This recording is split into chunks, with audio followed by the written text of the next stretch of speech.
Cette conférence tient place pour échanger sur cette actualité et notamment pour commenter les points suivants. À quel type de cyberattaques les entreprises sont-elles spécifiquement plus vulnérables? Quelles sont les obligations spécifiques auxquelles sont tenues les entreprises? Et quelles sanctions pour les organismes qui manqueraient à leurs obligations? Pour répondre à toutes ces questions, Fouzi Akermi, manager de chez Deloitte, que je vous demande d'applaudir chaleureusement.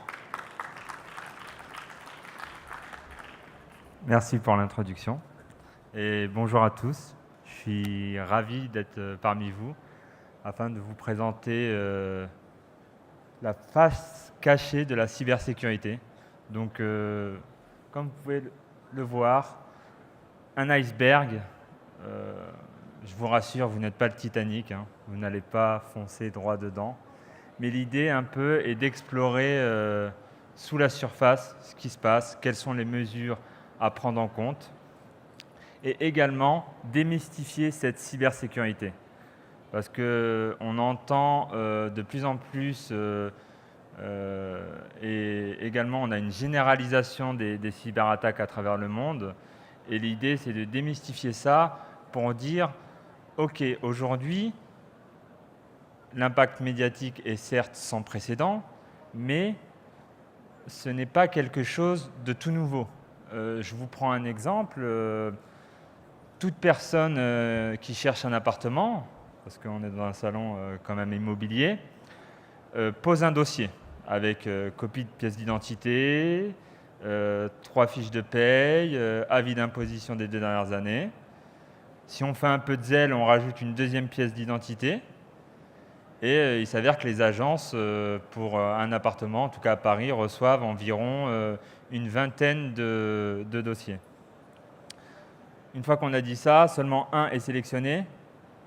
Quid des autres dossiers? En général, et pour certaines agences, ou même pour certains particuliers, propriétaires, ces dossiers non sélectionnés finissent à la poubelle.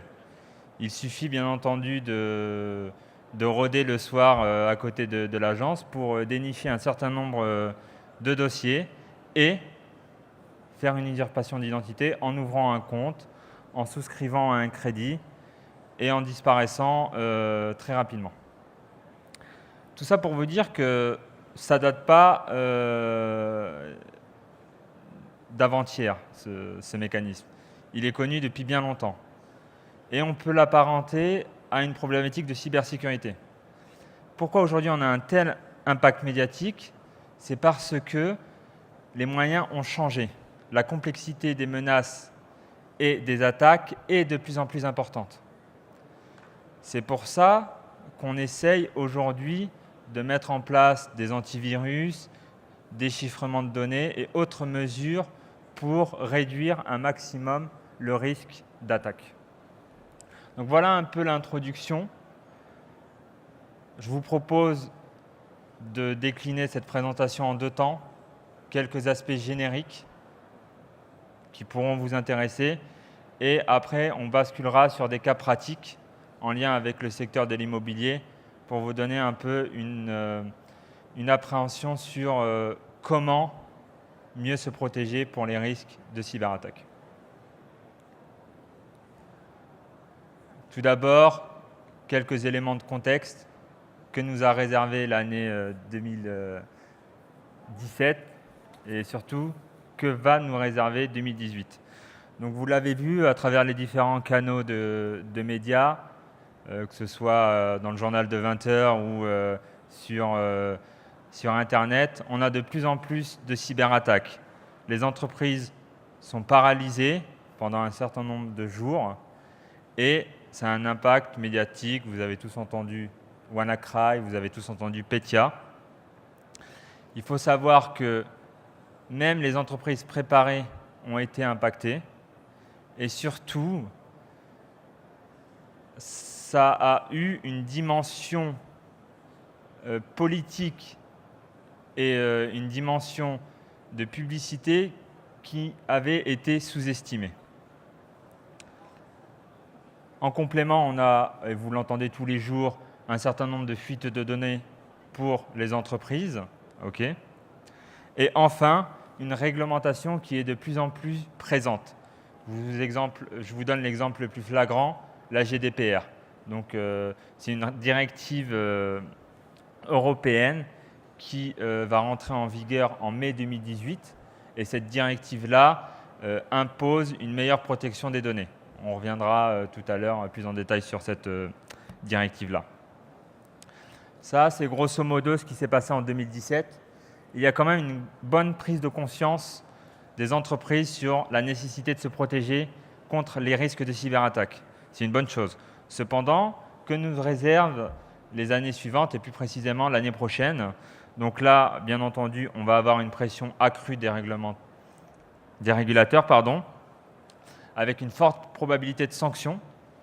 Demain, si j'ai une fuite de données et malheureusement je n'ai pas averti les organismes en temps et en heure, je vais subir des sanctions financières qui peuvent être assez importantes et conséquentes pour l'entreprise. Une fois qu'on a dit ça, pression accrue des régulateurs, on va avoir également une intensification des cyberattaques, il ne faut pas se cacher, mais surtout une généralisation des cyberassurances.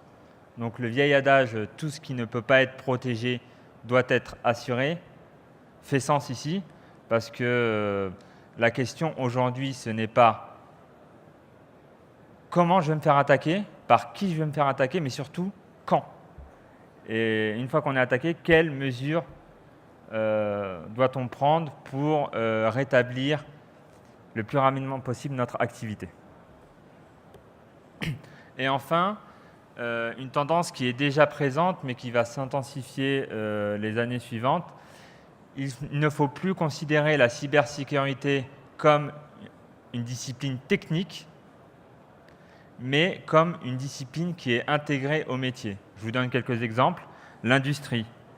Comment sécuriser mes systèmes industriels? Voilà, comment sécuriser mes avions? La finance. À qui dois-je donner accès aux transactions sensibles? Les ressources humaines. Quelles sont les données personnelles que je traite et comment les protéger?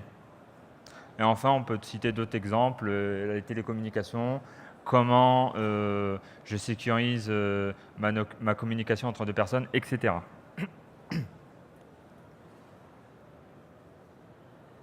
Donc là, on a une jolie infographie qui présente l'iceberg, qui sera, comme je vous l'ai dit tout à l'heure, notre fil conducteur de cette présentation, et qui essaye, on va dire, de démystifier à la fois les menaces, les plus visibles et moins visibles, mais également les impacts associés, les plus visibles et les moins visibles. Je vous donne quelques exemples. L'idée, c'est de vous présenter les plus importants. Ce n'est bien entendu pas une liste exhaustive, mais il est intéressant de savoir qu'aujourd'hui, la plupart des entreprises sont l'objet d'attaques en lien avec le phishing, les ransomware, donc les rançons logiciels, ou des DOS. Donc les ransomware, c'est très simple, c'est une pièce jointe que vous recevez. Malheureusement, une personne l'ouvre. Ça installe un petit logiciel sur votre ordinateur et ça paralyse votre système. Bien entendu, ça vous demande de payer pour libérer votre système.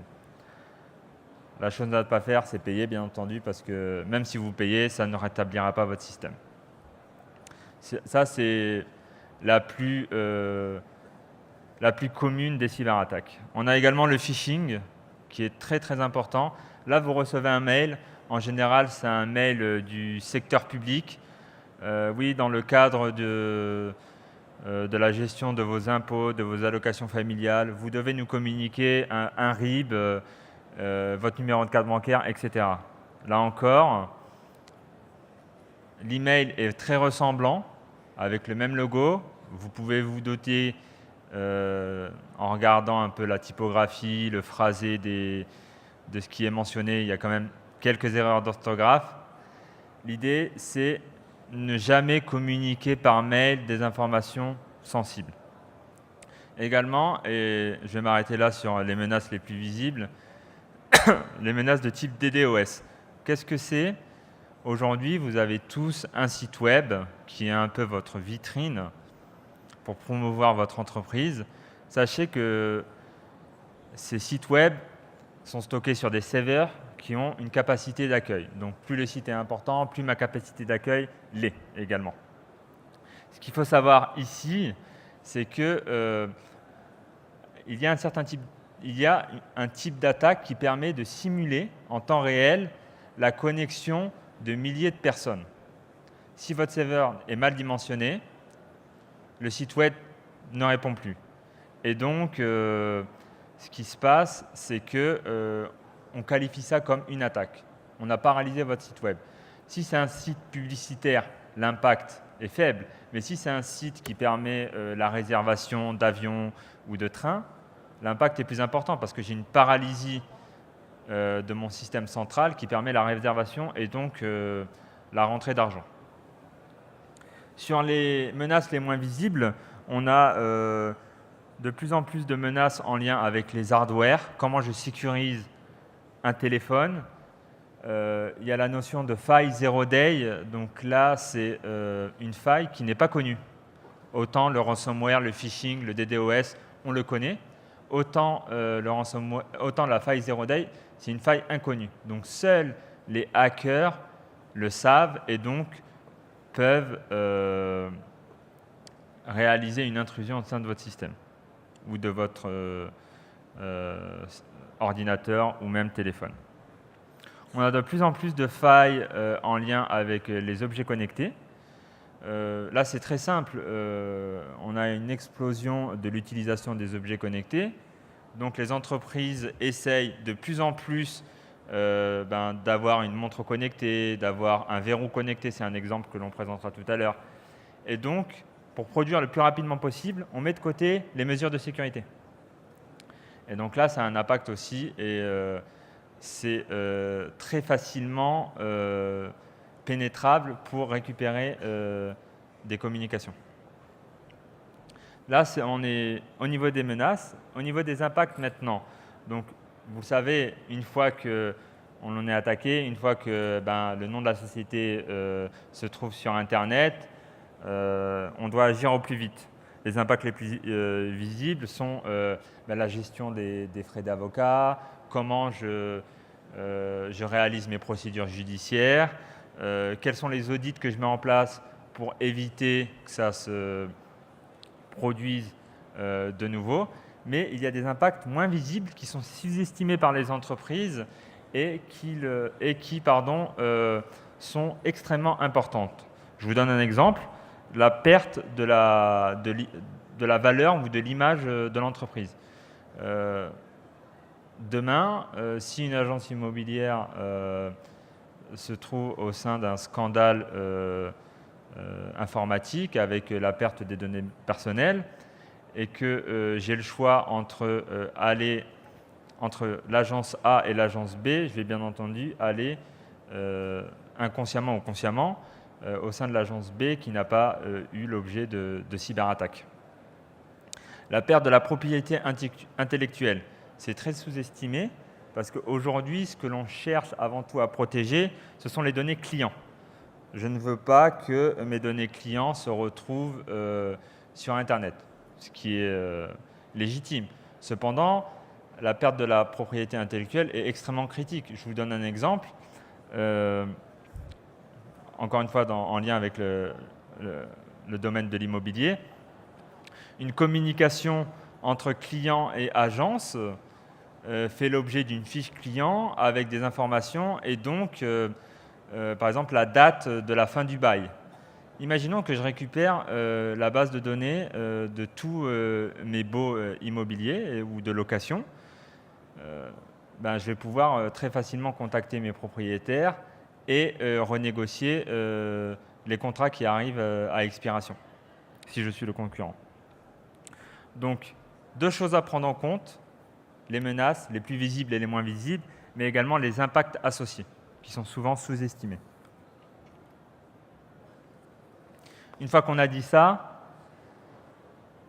et avant de vous montrer comment se protéger sur un certain nombre de cas pratiques, il est également important d'être résilient. C'est-à-dire, aujourd'hui, encore une fois, en cas d'attaque, en cas d'incident de sécurité, quelles sont les mesures que je dois mettre en place pour rétablir le plus rapidement possible mon activité. Donc ça se déroule toujours en 3 temps.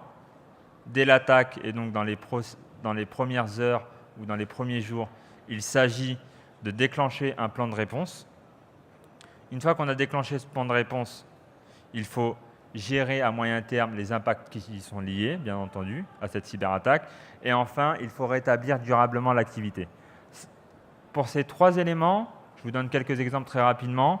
Le premier, c'est pour le déclenchement de plan de réponse, lancer directement mon infrastructure temporaire, déconnecter les appareils infectés et faire des analyses pour appliquer les correctifs de sécurité. Dans un second temps, pour gérer les impacts qui y sont associés, c'est comment j'engage des procédures judiciaires. Là, on a un peu de temps pour engager les procédures judiciaires. Il faut d'abord s'assurer que l'anomalie, elle est partie. Comment je traite les enjeux réglementaires aussi, parce que je dois communiquer auprès des organismes de protection des données, etc. Et enfin, comment je gère la relation avec mes partenaires. En général, on conseille de contacter le plus rapidement possible et dès notification de l'incident, les partenaires qui sont impactés. Cependant, pour les partenaires qui ne sont pas impactés, vous devez effectuer un certain nombre d'actions de communication pour leur dire que cet incident de sécurité, malheureusement, il est arrivé. Il ne vous a certes pas touché, mais sachez que toutes les entreprises aujourd'hui sont concernées par les cyberattaques. Et voici les mesures que l'on va mettre en place ou que l'on a déjà mis en place pour éviter que ça se reproduise de nouveau. Et enfin, le 3e temps, qui est le rétablissement durable de l'activité. Là, bien entendu, il faut mettre en place des mesures de sensibilisation du personnel, des employés, mais également mettre en place des programmes de sécurité technique. Par exemple, la mise en place d'un antivirus. Je pense que toutes les entreprises l'ont, mais il s'avère qu'aujourd'hui, certains n'en ont toujours pas. Le chiffrement des données, là c'est un peu plus complexe, et pour les petites PME, ce n'est pas le cas aujourd'hui, etc. Donc voilà un peu pour les généralités. Ce que je vous propose maintenant, c'est de passer sur 4 cas pratiques qui vont vous donner un peu une vision sur comment vous protéger. Bien entendu, toute ressemblance avec la réalité ne serait que fortuite, mais il est important de prendre conscience que des mesures toutes simples peuvent être mises en place très rapidement pour éviter le risque de cyberattaque. Exemple numéro 1, la protection des données. Imaginez un cabinet d'avocats qui a mis en place une plateforme pour interagir avec ses clients. Donc c'est une plateforme de transfert de données. Bien entendu, plateforme de transfert de données égale chiffrement de ces dernières et sécurisation du flux. C'est une chose qu'avait fait ce cabinet d'avocats. Cependant, il s'avère que la majorité des données qui ont transité se sont retrouvées sur le web. Donc c'est assez aberrant, de premier abord bien entendu. Donc là, encore une fois, si on prend la vision de l'iceberg, ce qui est au-dessus de l'iceberg, c'est le chiffrement des données, de manière toute simple. Donc l'entreprise a mis en place un portail web ultra sécurisé, avec une certification qui montre, vous inquiétez pas, mes clients, les données qui transitent sont protégées. Cependant, en faisant une analyse de la cartographie IT et informatique qui permet l'échange des différents flux, il s'avère qu'une fois que les données étaient transitées de manière sécurisée sur le portail web, elles terminaient sur un serveur de messagerie et que ce serveur de messagerie n'était pas sécurisé. Donc, les attaquants ont pu récupérer les données à partir de ce serveur de messagerie qui n'était pas du tout sécurisé. Une fois qu'on dit ça, ce qui est important à prendre en compte, c'est que vous avez beau effectuer une mesure de sécurité sur un flux précis, une partie précise de votre système d'information, il est quand même intéressant d'avoir une cartographie des flux de manière globale pour vraiment savoir quels sont mes single point of failure, c'est-à-dire quels sont mes points d'attaque qui peuvent bénéficier aux attaquants et quelles sont les mesures que je dois prendre en compte pour me protéger sur ces cyberattaques-là. Un mot encore sur la protection des données parce que je pense que c'est assez intéressant. Vous avez tous entendu parler de la GDPR. Donc la GDPR, c'est quoi?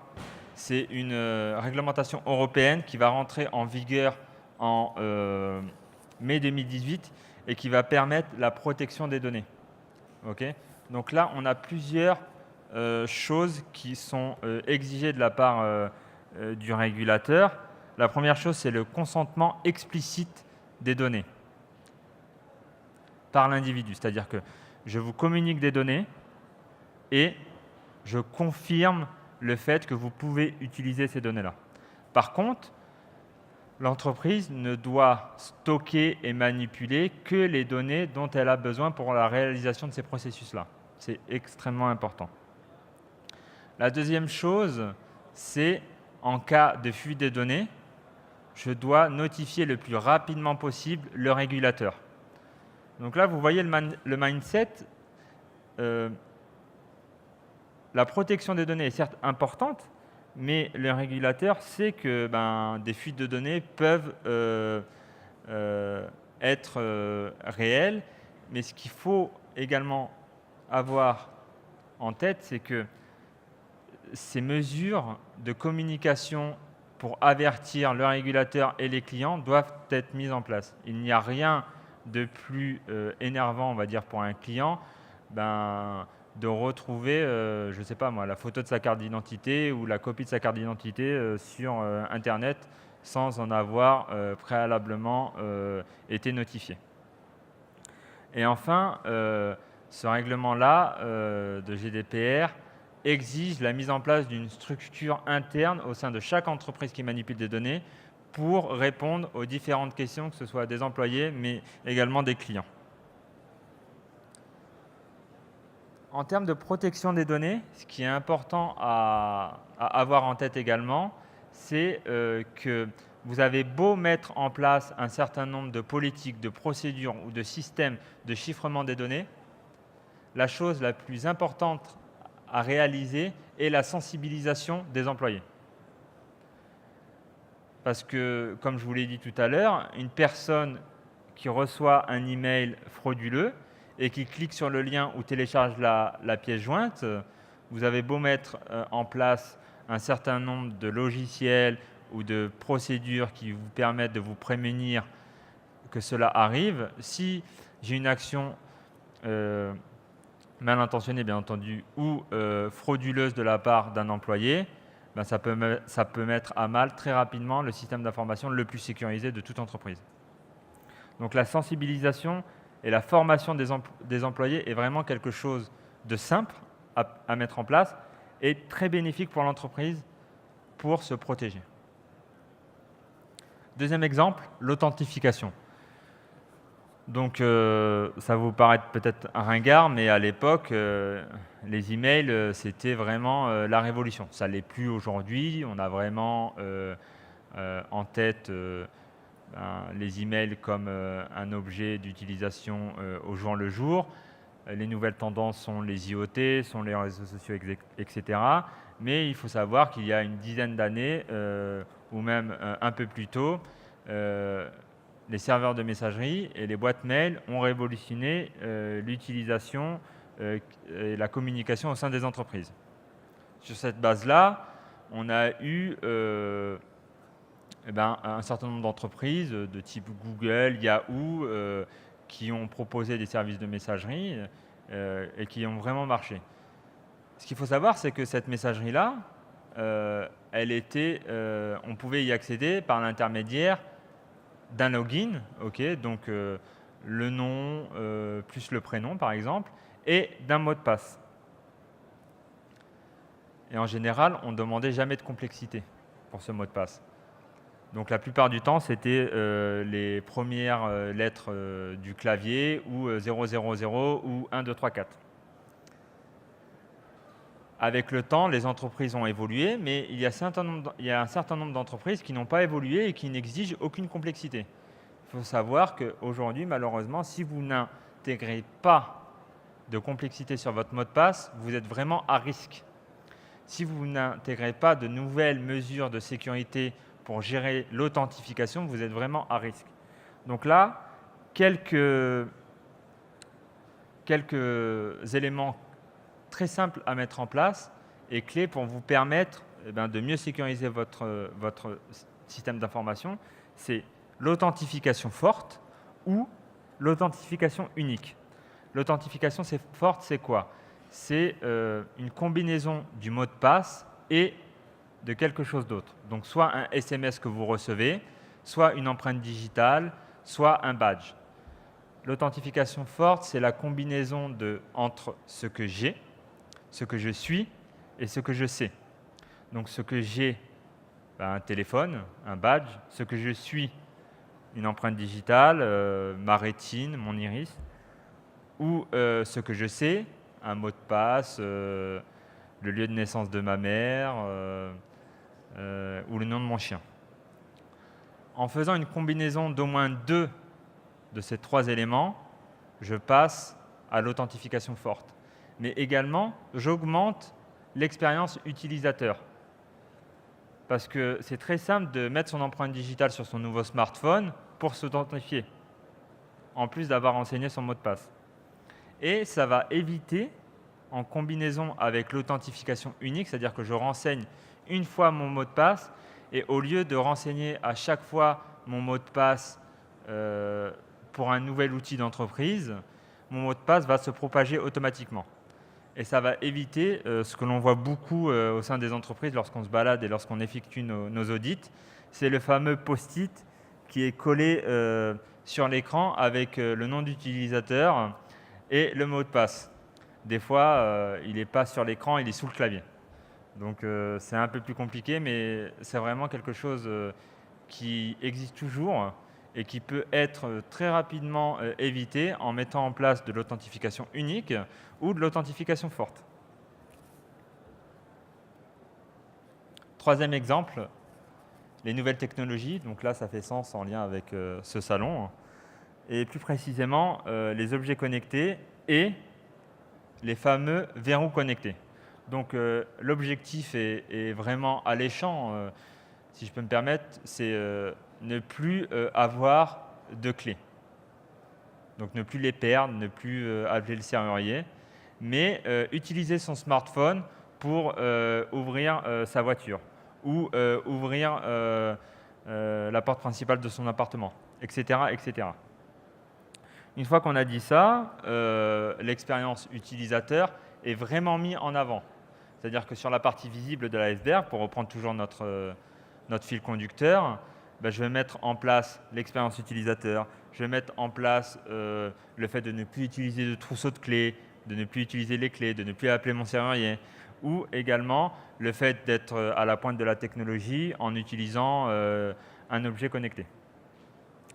Mais ce qu'on a oublié également, c'est que ces verrous connectés, aujourd'hui, il y en a vraiment beaucoup sur le marché. Donc là, je vous prends l'exemple du verrou connecté, mais on peut faire ça avec la majorité des objets connectés. Et ces entreprises-là, malheureusement, ont occulté le fait que entre mon smartphone et mon verrou connecté, j'avais une communication. Et malheureusement, cette communication, elle n'est jamais chiffrée. Ça évolue, parce qu'il y a un certain nombre d'études qui ont été effectuées et qui ont mis à jour le fait que plus de la moitié des verrous connectés sur le marché étaient très facilement attaquables pour récupérer les informations. Et donc, on pouvait très facilement rentrer chez vous. De manière très simple, et c'est ce que je disais tout à l'heure en préambule, pourquoi ce type de menace, ce type de fraude et ce type de vulnérabilité existe aujourd'hui? C'est parce qu'on n'a pas intégré la sécurité comme une discipline complètement en lien avec le métier. C'est vraiment une discipline technique à laquelle on fait appel en cas d'erreur ou à la fin, une fois que mon verrou connecté est conçu, une fois qu'il est produit, je fais un petit audit de sécurité pour savoir si tout est bon. lors des ateliers de conception, si on avait intégré un expert cybersécurité, eh ben, on aurait eu, bien évidemment, l'idée qu'une communication chiffrée devait être mise en place lors de la production du verrou connecté. Enfin, le dernier exemple que je voulais partager avec vous, c'est en lien avec la réglementation. Donc, je vous ai parlé très rapidement de la GDPR. La GDPR, tout le monde commence à mettre en place des actions pour répondre aux exigences. Mais ce qu'il faut savoir, c'est que ce n'est pas tout le fait de répondre aux exigences du régulateur. Prenons un exemple, une mutuelle, que ce soit aux États-Unis ou en France, une mutuelle qui souhaitait protéger les données de ses clients. Donc là, on parle vraiment des données médicales, c'est-à-dire que c'est quelque chose de très sensible. Eh bien, il faut savoir que cette mutuelle-là, elle était complètement en accord avec les exigences du régulateur. Donc, ils ont mis en place protection des données, un chiffrement. Et lorsque les régulateurs passaient, eh ben, on faisait un certain nombre de contrôles et tout était bon. Cependant, ce chiffrement-là était effectué au sein des serveurs de l'entreprise. Mais un commercial de cette mutuelle-là a malheureusement perdu son ordi portable lors d'un déplacement pour avoir de nouveaux clients. Eh ben, malheureusement, ce portable-là, on pouvait l'allumer et aucune authentification n'était requise, c'est-à-dire aucun mot de passe. C'est-à-dire que je pouvais accéder directement à l'outil, à mon CRM, à ma base client et récupérer l'ensemble des données clients avec les informations nécessaires pour, par exemple, du marchandage ou pour des informations médicales. Et donc pour leur vendre des médicaments ou des protections sociales, etc. Donc là, ce que je voulais également vous faire part, on va dire sur la partie un peu moins visible de cet iceberg-là, c'est vous avez beau être en accord et vous avez beau être en conformité avec les exigences du régulateur, il faut vraiment prendre en considération ce qui est important pour vous, ce qui est important pour l'entreprise pour mieux le protéger.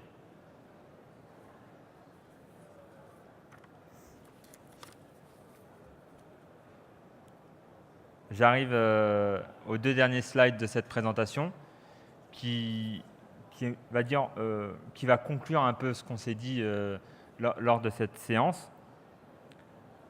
Un point très simple, mais je pense que vous l'avez tous pris en compte. Certaines cyberattaques ne peuvent malheureusement pas être évitées, mais par contre, l'impact associé peut être maîtrisé. Pourquoi ? Parce que certes, le risque zéro n'existe pas, mais ce n'est pas parce que le risque zéro n'existe pas que je ne vais pas mettre en place des mesures de sécurité ou, même si mes mesures de sécurité sont bonnes au regard de mon budget, je ne vais pas mettre en place des mesures de réponse suite à un incident. Il y a un triptyque qui est très simple et qui est vraiment à garder en tête suite à cette présentation. C'est sécurité, vigilance, résilience. Sécurité, ça va vous permettre de faire une analyse de risque et d'identifier réellement ce qui compte pour votre entreprise. Si mes données clients comptent réellement, je vais protéger mes données clients avec du chiffrement, avec une meilleure politique de gestion des identités et des accès, avec un certain nombre d'antivirus, etc., etc. La deuxième composante de ce triptyque, c'est vigilance.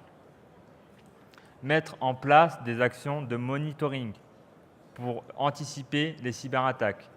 Sensibiliser votre personnel, vos employés.